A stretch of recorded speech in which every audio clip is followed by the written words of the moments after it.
भला वो कौन है जिसने आसमानों और जमीन को पैदा किया और तुम्हारे लिए आसमान से पानी बरसाया, फिर उसके द्वारा वे शोभायमान बाग उगाए जिनके पेड़ों का उगाना तुम्हारे अधिकार में न था। क्या अल्लाह के साथ कोई दूसरा इलाह भी इन कार्यों में साझीदार है? नहीं, बल्कि यही लोग सन्मार्ग से हटकर चले जा रहे हैं। और वो कौन है जिसने जमीन को ठहरने का स्थान बनाया और उसके अंदर नदी प्रवाहित की और उसमें पहाड़ों की मेखें गाड़ दी और पानी के दो भंडारों के बीच पर्दे डाल दिए? क्या अल्लाह के साथ कोई और इलाह भी इन कामों में सहभागी है?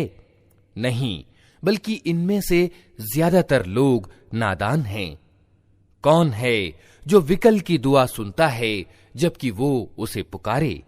और कौन उसकी तकलीफ दूर करता है? और कौन है जो तुम्हें जमीन का अधिकारी बनाता है? क्या अल्लाह के साथ कोई दूसरा इलाह भी ये काम करने वाला है? तुम लोग कम ही सोचते हो। और वो कौन है जो सूखी जमीन और समुद्र के अंधेरों में तुम्हें मार्ग दिखाता है? और कौन अपनी दयालुता के आगे हवाओं को शुभ सूचना लेकर भेजता है? क्या अल्लाह के साथ कोई दूसरा इलाह भी ये कार्य करता है?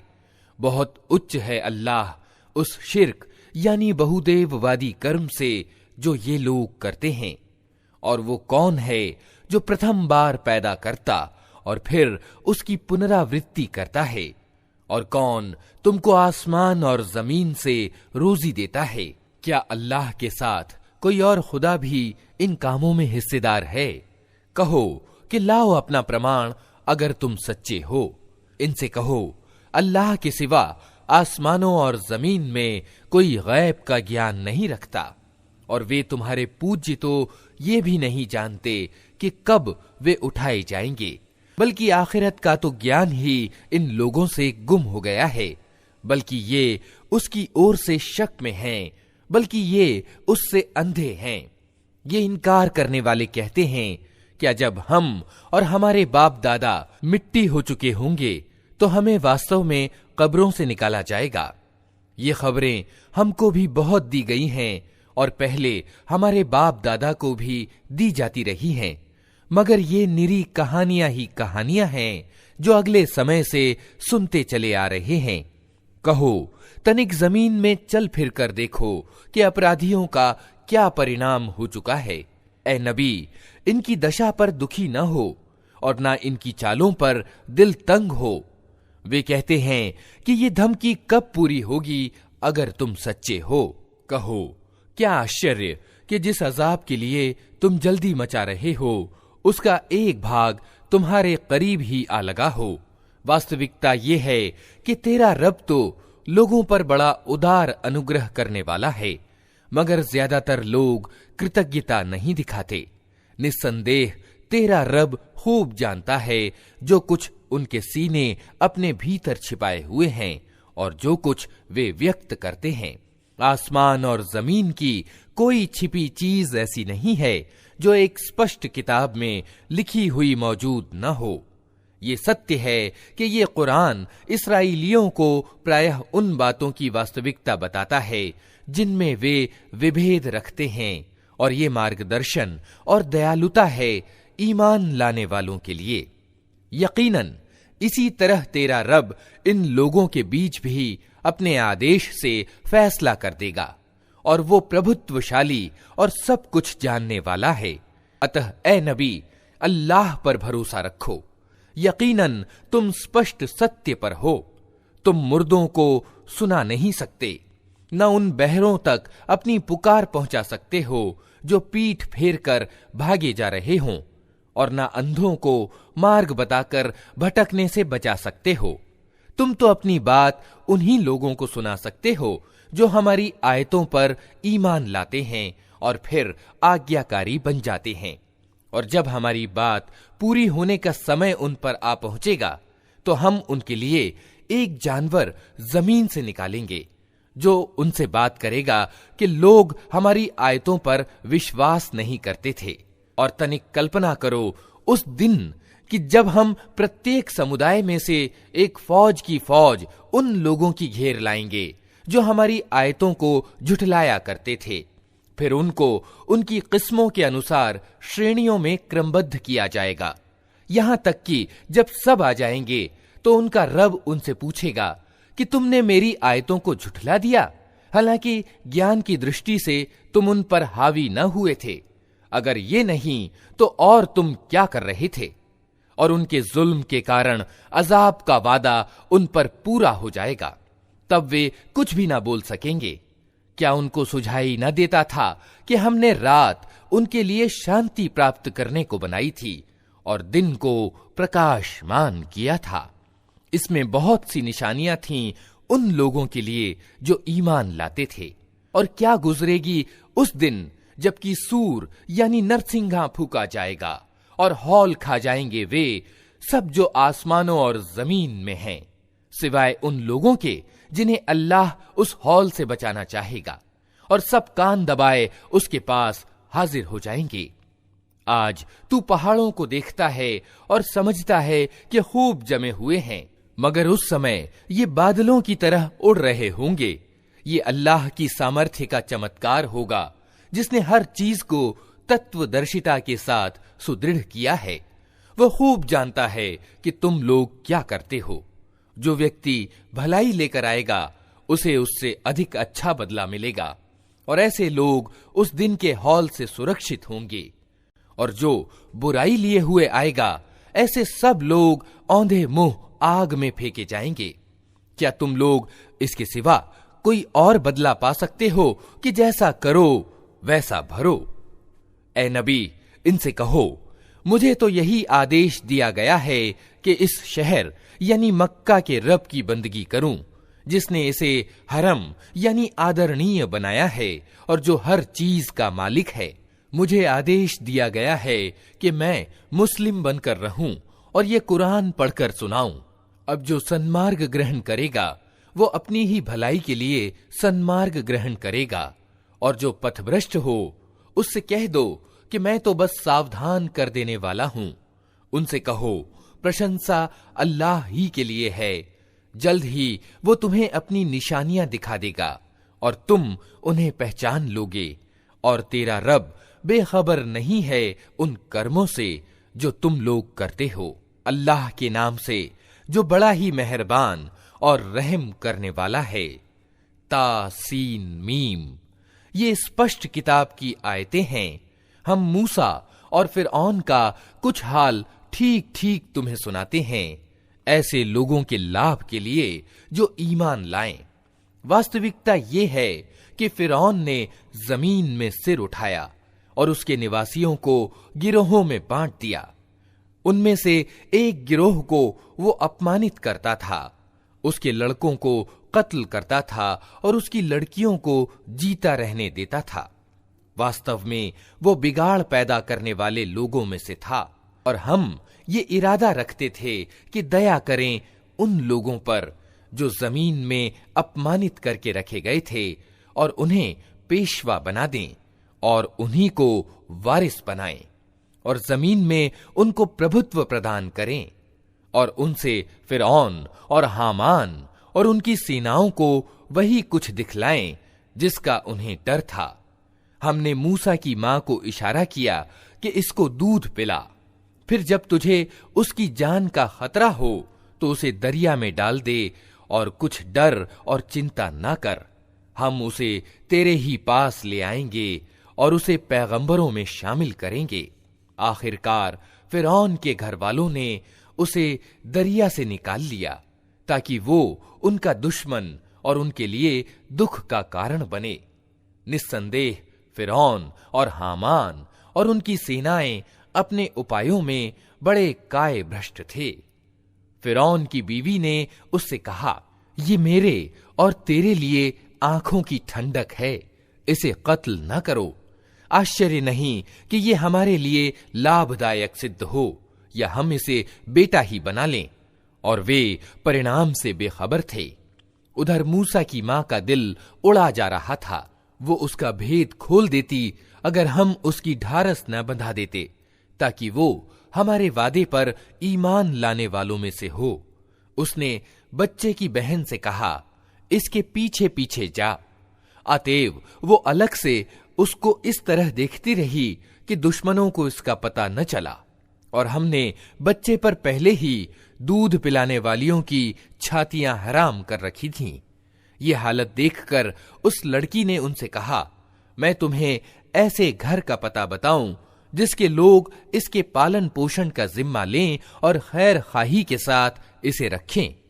इस तरह हम मूसा को उसकी मां के पास पलटा लाए ताकि उसकी आंखें ठंडी हों और वो शोकाकुल न हो और जान ले कि अल्लाह का वादा सच्चा था, मगर ज्यादातर लोग इस बात को नहीं जानते।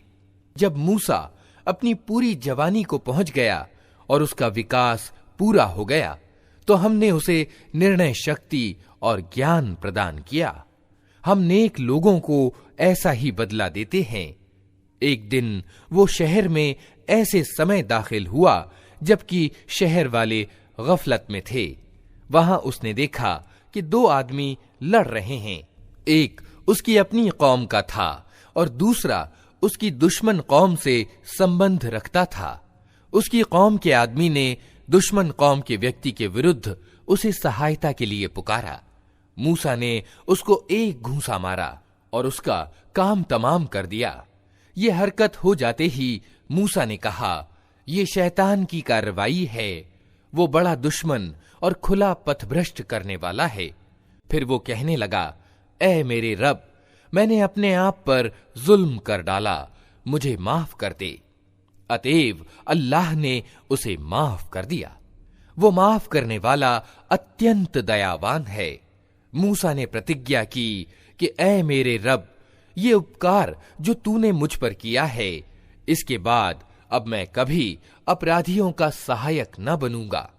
दूसरे दिन वो सुबह सवेरे डरता और हर ओर से खतरा भांपता हुआ शहर में जा रहा था कि अचानक क्या देखता है कि वही व्यक्ति जिसने कल उसे मदद के लिए पुकारा था, आज फिर उसे पुकार रहा है। मूसा ने कहा, तू तो बड़ा ही बहका हुआ आदमी है। फिर जब मूसा ने इरादा किया कि दुश्मन कौम के आदमी पर हमला करे, तो वो पुकार उठा, ऐ मूसा, क्या आज तू मुझे उसी तरह कत्ल करने लगा है जिस तरह कल एक व्यक्ति को कत्ल कर चुका है? तू इस देश में बहुत ही निर्दय अत्याचारी बनकर रहना चाहता है, सुधार करना नहीं चाहता। इसके बाद एक आदमी शहर के परले सिरे से दौड़ता हुआ आया और बोला, मूसा, सरदारों में तेरे कत्ल के लिए मशविरे हो रहे हैं, यहां से निकल जा, मैं तेरा हितैषी हूं। ये खबर सुनते ही मूसा डरता और सहमता निकल खड़ा हुआ और उसने दुआ की कि ऐ मेरे रब, मुझे जालिमों से बचा। मिस्र से निकलकर जब मूसा ने मदयन का रुख किया, तो उसने कहा, उम्मीद है मेरा रब मुझे ठीक रास्ते पर डाल देगा। और जब वो मदयन के कुएं पर पहुंचा, तो उसने देखा कि बहुत से लोग अपने जानवरों को पानी पिला रहे हैं और उनसे अलग एक और दो औरतें अपने जानवरों को रोक रही हैं। मूसा ने उन औरतों से पूछा, तुम्हें क्या परेशानी है?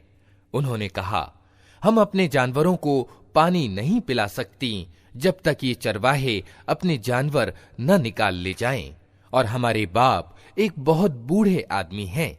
ये सुनकर मूसा ने उनके जानवरों को पानी पिला दिया। फिर एक छाया के स्थान पर जा बैठा और बोला, पालनहार, जो भलाई भी तू मुझ पर उतार दे, मैं उसका मोहताज हूं। कुछ देर न हुई थी कि उन दोनों औरतों में से एक शर्म व लज्जा के साथ चलती हुई उसके पास आई और कहने लगी, मेरे बाप आपको बुला रहे हैं ताकि आपने हमारे लिए जानवरों को जो पानी पिलाया है उसका बदला आपको दें। मूसा जब उसके पास पहुंचा और अपना सारा किस्सा उसे सुनाया, तो उसने कहा, कुछ भय ना करो, अब तुम जालिम लोगों से बच निकले हो। उन दोनों औरतों में से एक ने अपने बाप से कहा, अब्बा जान, इस व्यक्ति को नौकर रख लीजिए। सबसे अच्छा आदमी जिसे आप मुलाजिम रखें वही हो सकता है जो बलवान और अमानतदार हो। उसके बाप ने मूसा से कहा, मैं चाहता हूं कि अपनी इन 2 बेटियों में से एक की शादी तुम्हारे साथ कर दूं। शर्त यह है कि तुम 8 साल तक मेरे यहां नौकरी करो, और अगर 10 साल पूरे कर दो तो ये तुम्हारी इच्छा है। मैं तुम पर सख्ती नहीं करना चाहता। तुम अगर अल्लाह ने चाहा तो मुझे नेक आदमी पाओगे। मूसा ने जवाब दिया, ये बात मेरे और आपके बीच तय पा चुकी। इन दोनों अवधि में से जो भी मैं पूरी कर दूं, उसके बाद फिर कोई ज्यादती मुझ पर ना हो, और जो कुछ समझौता हम कर रहे हैं अल्लाह उस पर निगहबान है। जब मूसा ने अवधि पूरी कर दी और वो अपने बाल बच्चों को लेकर चला तो तूर की ओर उसको एक आग दिखाई दी। उसने अपने घर वालों से कहा, ठहरो, मैंने एक आग देखी है, शायद मैं वहां से कोई खबर ले आऊं या उस आग से कोई अंगारा ही उठा लाऊं जिससे तुम ताप सको। वहां पहुंचा तो घाटी के दाहिने किनारे पर शुभ क्षेत्र में एक पेड़ से पुकारा गया कि ए मूसा, मैं ही अल्लाह हूं, सारे जहान वालों का मालिक। और आदेश दिया गया कि फेंक दे अपनी लाठी।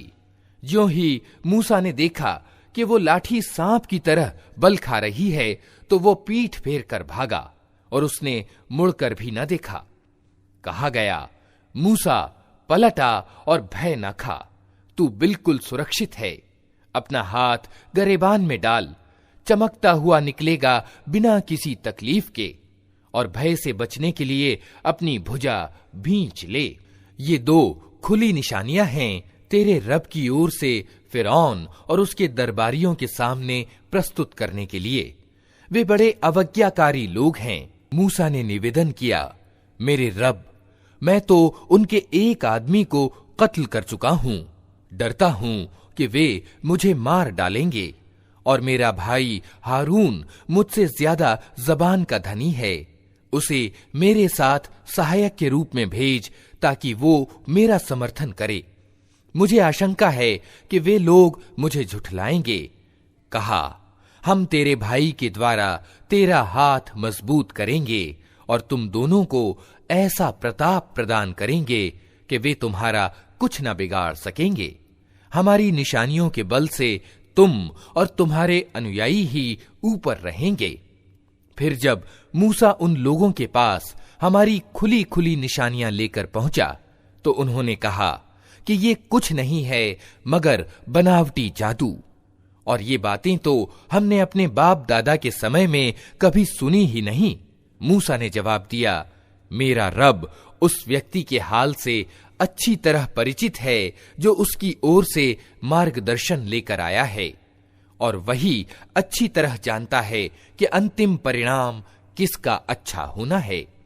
सत्य ये है कि जालिम कभी सफल नहीं होते। और फिरौन ने कहा, ऐ दरबार वालों, मैं तो अपने सिवा तुम्हारे किसी रब को नहीं जानता।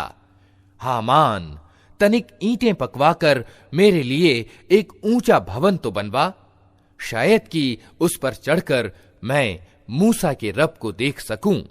मैं तो इसे झूठा समझता हूं। उसने और उसकी सेनाओं ने जमीन में बिना किसी हक के अपनी बड़ाई का घमंड किया और समझे कि उन्हें कभी हमारी ओर पलटना नहीं है। आखिरकार हमने उसे और उसकी सेनाओं को पकड़ा और समुद्र में फेंक दिया। अब देख लो कि उन जालिमों का कैसा परिणाम हुआ। हमने उन्हें जहन्नम की ओर निमंत्रण देने वाले पेशवा बना दिया, और कयामत के दिन वे कहीं से कोई सहायता ना पा सकेंगे। हमने इस दुनिया में उनके पीछे लानत लगा दी, और कयामत के दिन वे बड़ी बदहाली में ग्रस्त होंगे। पिछली नस्लों को विनष्ट करने के बाद हमने मूसा को किताब प्रदान की, लोगों के लिए अंतर्दृष्टियों की सामग्री बनाकर, मार्गदर्शन और दयालुता बनाकर, ताकि शायद लोग शिक्षा ग्रहण करें।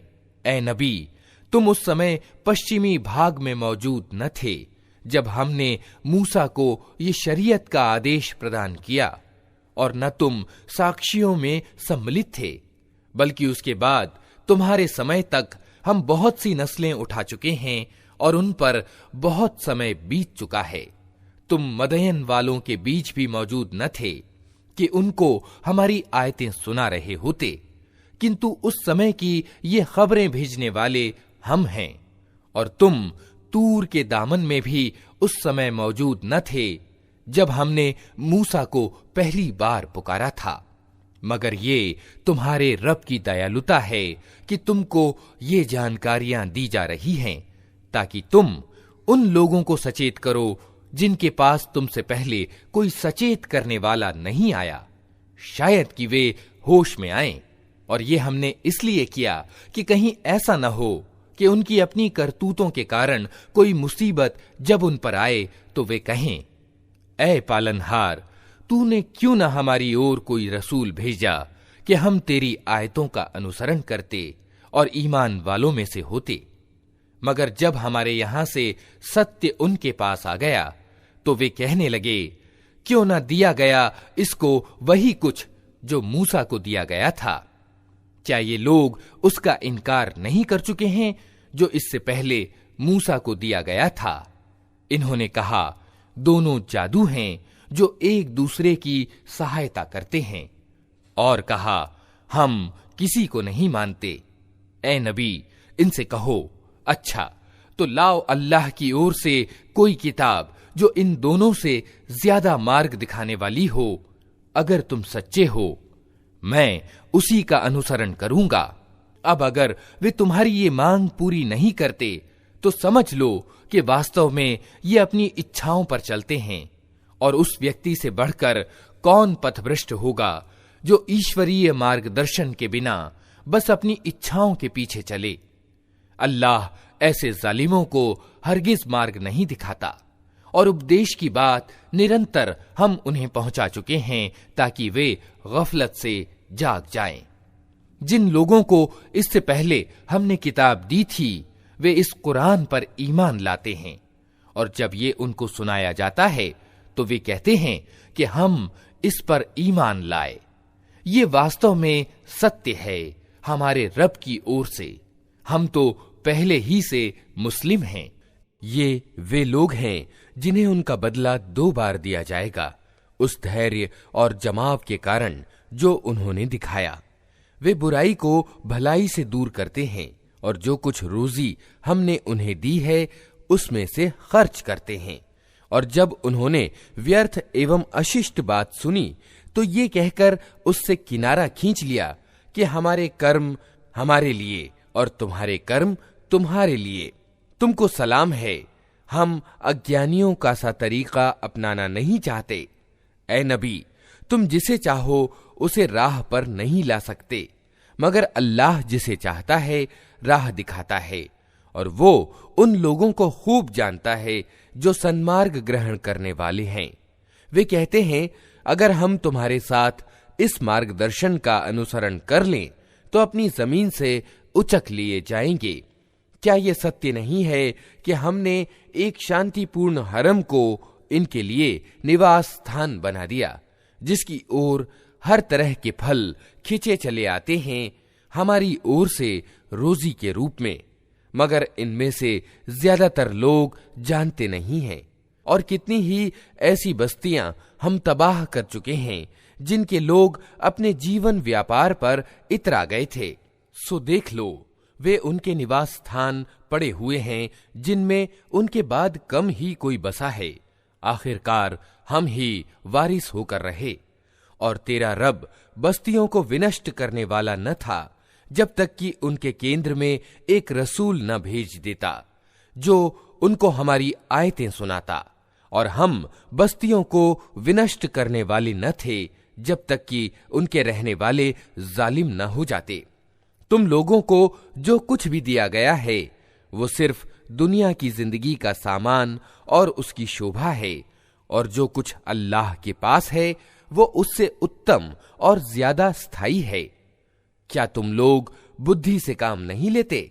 भला वो व्यक्ति जिससे हमने अच्छा वादा किया हो और वो उसे पाने वाला हो, कभी उस व्यक्ति की तरह हो सकता है जिसे हमने सिर्फ दुनिया की जिंदगी का सरो सामान दे दिया हो, और फिर वो क़यामत के दिन सजा के लिए पेश किया जाने वाला हो।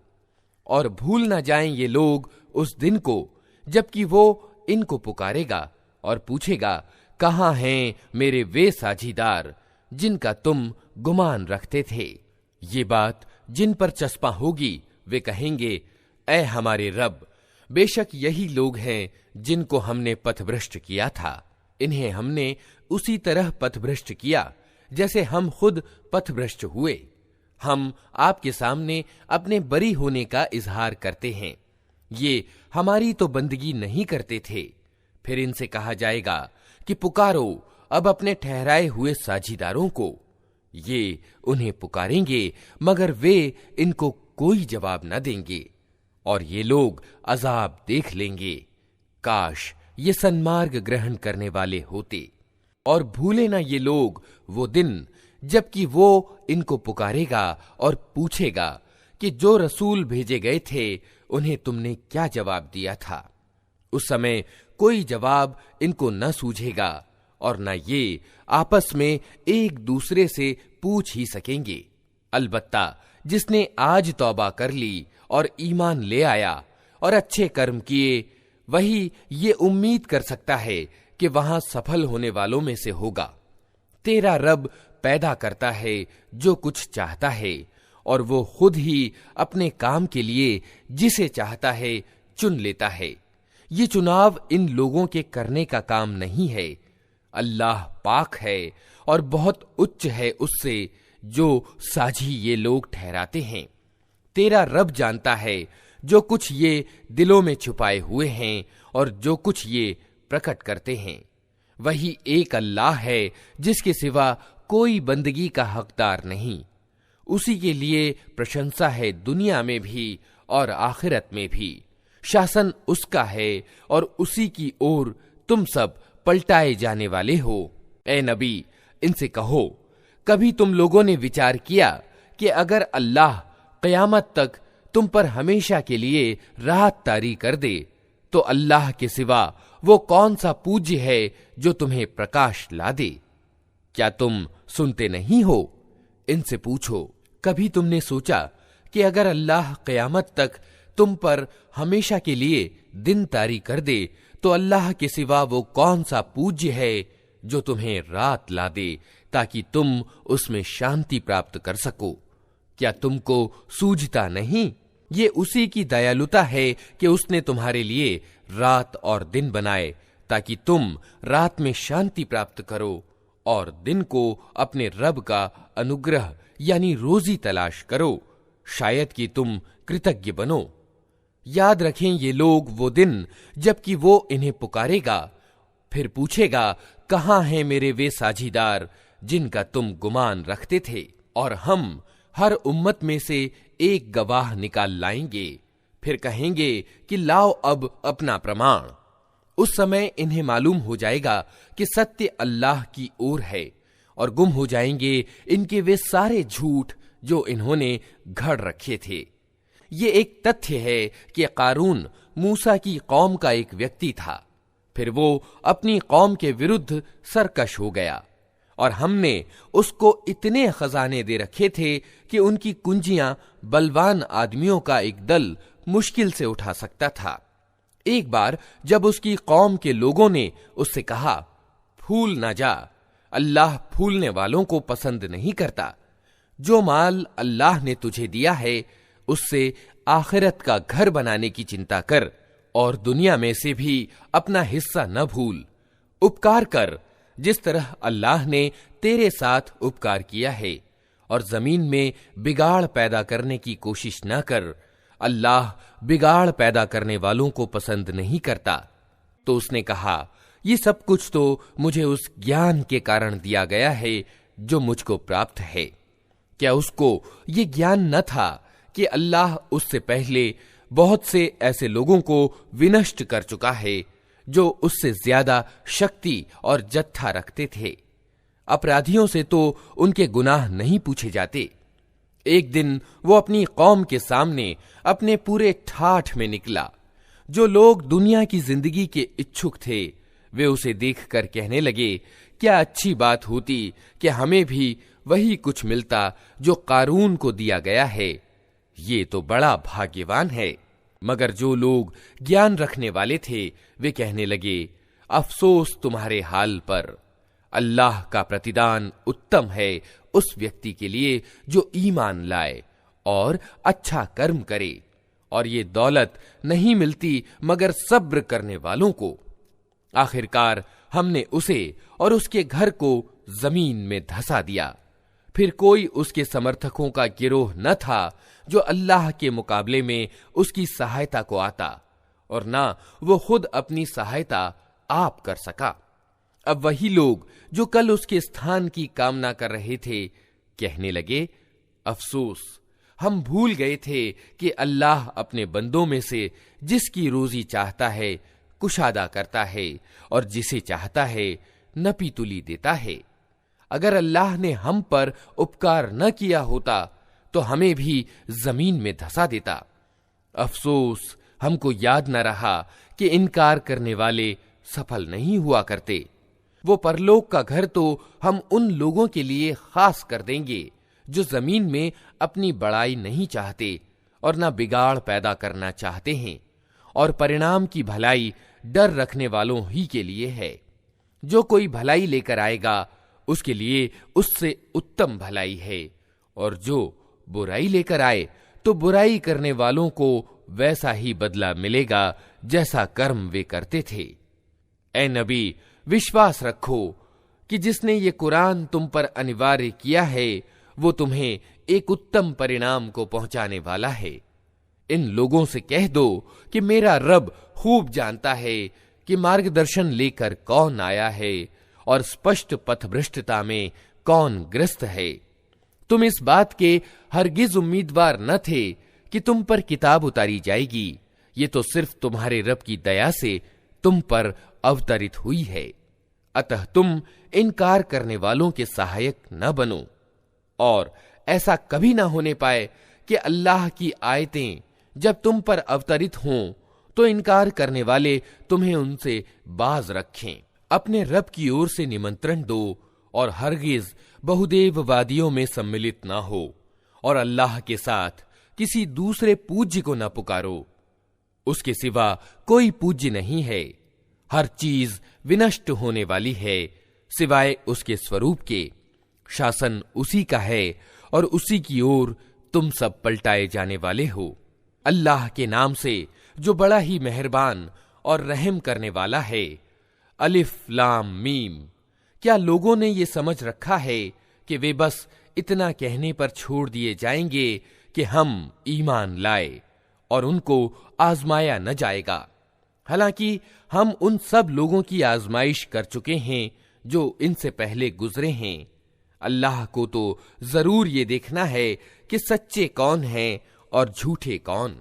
और क्या वे लोग जो बुरी हरकतें कर रहे हैं ये समझ बैठे हैं कि वे हमसे बाजी ले जाएंगे? बड़ा गलत हुक्म है जो वे लगा रहे हैं। जो कोई अल्लाह से मिलने की आशा रखता हो उसे मालूम होना चाहिए कि अल्लाह का नियत किया हुआ समय आने ही वाला है, और अल्लाह सब कुछ सुनता और जानता है। जो व्यक्ति भी जान तोड़ कोशिश करेगा अपने ही भले के लिए करेगा। अल्लाह यकीनन दुनिया जहान वालों से बेनियाज यानी निस्पृह है। और जो लोग ईमान लाएंगे और अच्छे कर्म करेंगे उनकी बुराइयां हम उनसे दूर कर देंगे और उन्हें उनके उत्तम कर्मों का बदला देंगे। हमने इंसान को ताकीद की कि अपने माँ बाप के साथ अच्छा व्यवहार करे, लेकिन अगर वे तुझ पर जोर डालें कि तू मेरे साथ किसी ऐसे इलाह यानी उपास्य को भागीदार ठहराए जिसे तू मेरे भागीदार के रूप में नहीं जानता, तो उनका कहना न मान। मेरी ही ओर तुम सबको पलट कर आना है, फिर मैं तुमको बता दूंगा कि तुम क्या करते रहे हो। और जो लोग ईमान लाए होंगे और जिन्होंने अच्छे कर्म किए होंगे उनको हम जरूर अच्छों में सम्मिलित करेंगे। लोगों में से कोई ऐसा है जो कहता है कि हम ईमान लाए अल्लाह पर, मगर जब वो अल्लाह के मामले में सताया गया तो उसने लोगों की डाली हुई आजमाइश को अल्लाह के अजाब की तरह समझ लिया। अब अगर तेरे रब की ओर से विजय और मदद आ गई तो यही व्यक्ति कहेगा कि हम तो तुम्हारे साथ थे। क्या दुनिया वालों के दिलों के हाल से अल्लाह अच्छी तरह परिचित नहीं है? और अल्लाह को तो जरूर ये देखना ही है कि ईमान लाने वाले कौन हैं और मुनाफिक कौन। ये इनकार करने वाले लोग ईमान लाने वालों से कहते हैं कि तुम हमारे मार्ग पर चलो और तुम्हारी खताओं को हम अपने ऊपर ले लेंगे। हालांकि उनकी खताओं में से कुछ भी वे अपने ऊपर लेने वाले नहीं हैं। वे बिल्कुल झूठ कहते हैं। हाँ, जरूर वे अपने बोझ भी उठाएंगे और अपने बोझों के साथ दूसरे बहुत से बोझ भी। और क़यामत के दिन यकीनन उनसे उन मिथ्यारोपणों के बारे में पूछा जाएगा जो वे लगाते रहे हैं। हमने नूह को उसकी कौम की तरफ भेजा और वो 50 कम 1000 वर्ष उनके बीच रहा। आखिरकार उन लोगों को तूफान ने आ घेरा, इस हाल में कि वे जालिम थे। फिर नूह को और नाव वालों को हमने बचा लिया और उसे दुनिया वालों के लिए शिक्षा का एक चिन्ह बनाकर रख दिया। और इब्राहीम को भेजा जबकि उसने अपनी कौम वालों से कहा, अल्लाह की बंदगी करो और उससे डरो, ये तुम्हारे लिए अच्छा है अगर तुम जानो। तुम अल्लाह को छोड़कर जिन्हें पूज रहे हो वे तो सिर्फ मूर्ति हैं और तुम एक झूठ गढ़ रहे हो। वास्तव में अल्लाह के सिवा जिनकी तुम पूजा करते हो वे तुम्हें कोई रोजी भी देने का अधिकार नहीं रखते। अल्लाह से रोजी मांगो और उसी की बंदगी करो और उसके आगे कृतज्ञता दिखाओ। उसी की ओर तुम पलटाए जाने वाले हो। और अगर तुम झुठलाते हो तो तुमसे पहले बहुत सी कौमें झुठला चुकी हैं और रसूल पर साफ साफ संदेश पहुंचा देने के सिवा कोई जिम्मेदारी नहीं है। क्या इन लोगों ने कभी देखा ही नहीं है कि किस तरह अल्लाह पैदाइश का आरंभ करता है फिर उसकी पुनरावृत्ति करता है? यकीनन ये पुनरावृत्ति तो अल्लाह के लिए बहुत आसान है। इनसे कहो कि जमीन में चलो फिरो और देखो कि उसने किस तरह पैदाइश का आरंभ किया है, फिर अल्लाह दूसरी बार भी जिंदगी प्रदान करेगा। यकीनन अल्लाह को हर चीज की सामर्थ्य प्राप्त है, जिसे चाहे सजा दे और जिस पर चाहे दया करे। उसी की ओर तुम फेरे जाने वाले हो। तुम न जमीन में विवश करने वाले हो न आसमान में, और अल्लाह से बचाने वाला कोई संरक्षक और सहायक तुम्हारे लिए नहीं है। जिन लोगों ने अल्लाह की आयतों का और उससे मिलने का इनकार किया है वे मेरी दयालुता से निराश हो चुके हैं और उनके लिए दर्दनाक सजा है।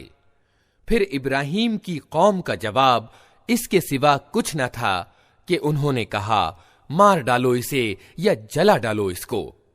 आखिरकार अल्लाह ने उसे आग से बचा लिया। यकीनन इसमें निशानियां हैं उन लोगों के लिए जो ईमान लाने वाले हैं। और उसने कहा, तुमने दुनिया की जिंदगी में तो अल्लाह को छोड़कर मूर्तियों को अपने बीच प्रेम का साधन बना लिया है, मगर क़यामत के दिन तुम एक दूसरे का इनकार और एक दूसरे पर लानत करोगे और आग तुम्हारा ठिकाना होगी और कोई तुम्हारा सहायक न होगा। उस समय लूत ने उसको माना और इब्राहीम ने कहा, मैं अपने रब की ओर हिजरत करता हूं। वो प्रभुत्वशाली और तत्वदर्शी है और हमने उसे इसहाक और याकूब जैसी औलाद प्रदान की और उसकी नस्ल में पैगंबरी और किताब रख दी और उसे दुनिया में उसका बदला प्रदान किया और आखिरत में वो यकीनन अच्छों में से होगा। और हमने लूत को भेजा जबकि उसने अपनी कौम से कहा, तुम तो वे अश्लील कर्म करते हो जो तुमसे पहले दुनिया वालों में से किसी ने नहीं किया है। क्या तुम्हारा हाल ये है कि मर्दों के पास जाते हो और बटमारी करते हो और अपनी मजलिसों में बुरे कर्म करते हो? फिर कोई जवाब उसकी कौम वालों के पास इसके सिवा न था कि उन्होंने कहा, ले आ अल्लाह का अजाब अगर तू सच्चा है। लूत ने कहा, ऐ मेरे रब, इन बिगाड़ पैदा करने वालों के मुकाबले में मेरी सहायता कर। और जब हमारे दूत इब्राहिम के पास खुशखबरी लेकर पहुंचे तो उन्होंने उससे कहा, हम इस बस्ती के लोगों को तबाह करने वाले हैं, इसके लोग सख्त जालिम हो चुके हैं। इब्राहिम ने कहा, वहां तो लूत मौजूद है। उन्होंने कहा, हम खूब जानते हैं कि वहां कौन कौन है। हम उसे और उसकी पत्नी के सिवा उसके बाकी सब घर वालों को बचा लेंगे। उसकी पत्नी पीछे रह जाने वालों में से थी। फिर जब हमारे दूत लूत के पास पहुंचे तो उनके आगमन पर वो बहुत परेशान और दिल तंग हुआ। उन्होंने कहा, न डरो और न गम करो, हम तुम्हें और तुम्हारे घर वालों को बचा लेंगे, सिवाय तुम्हारी पत्नी के जो पीछे रह जाने वालों में से है। हम इस बस्ती के लोगों पर आसमान से अजाब उतारने वाले हैं, उस अवज्ञा के कारण जो ये करते रहे हैं। और हमने उस बस्ती की एक खुली निशानी छोड़ दी है उन लोगों के लिए जो बुद्धि से काम लेते हैं। और मदयन की ओर हमने उनके भाई शुएब को भेजा। उसने कहा, ऐ मेरी कौम के लोगों, अल्लाह की बंदगी करो और अंतिम दिन की उम्मीद रखो और जमीन में बिगाड़ पैदा करने वाले बनकर ज्यादतियां न करते फिरो। मगर उन्होंने उसे झुठला दिया। आखिरकार एक प्रचंड भूकंप ने उन्हें आ लिया और वे अपने घरों में पड़े के पड़े रह गए। और आद और समूद को हमने तबाह किया। तुम वे स्थान देख चुके हो जहां वे रहते थे। उनके कर्मों को शैतान ने उनके लिए खुशनुमा बना दिया और उन्हें सन्मार्ग से फेर दिया, हालांकि वे सूझबूझ रखते थे। और कारून और फिरौन और हामान को हमने तबाह किया। मूसा उनके पास प्रत्यक्ष प्रमाण लेकर आया, मगर उन्होंने जमीन में अपनी बड़ाई का घमंड किया, हालांकि वे बाजी ले जाने वाले न थे। आखिरकार हर एक को हमने उसके गुनाह में पकड़ा। फिर उनमें से किसी पर हमने पथराव करने वाली हवा भेजी और किसी को एक जबरदस्त धमाके ने आ लिया और किसी को हमने जमीन में धंसा दिया और किसी को डुबो दिया। अल्लाह उन पर जुल्म करने वाला न था, मगर वे खुद ही अपने ऊपर जुल्म कर रहे थे। जिन लोगों ने अल्लाह को छोड़कर दूसरे संरक्षक बना लिए हैं, उनकी मिसाल मकड़ी जैसी है जो अपना एक घर बनाती है और सब घरों से ज्यादा कमजोर घर मकड़ी का घर ही होता है। काश ये लोग ज्ञान रखते। ये लोग अल्लाह को छोड़कर जिस चीज को भी पुकारते हैं, अल्लाह उसे खूब जानता है और वही प्रभुत्वशाली और तत्वदर्शी है। ये मिसालें हम लोगों को समझाने के लिए देते हैं, मगर इनको वही लोग समझते हैं जो ज्ञान रखने वाले हैं। अल्लाह ने आसमानों और जमीन को हक के साथ पैदा किया है। वास्तव में इसमें एक निशानी है ईमान वालों के लिए।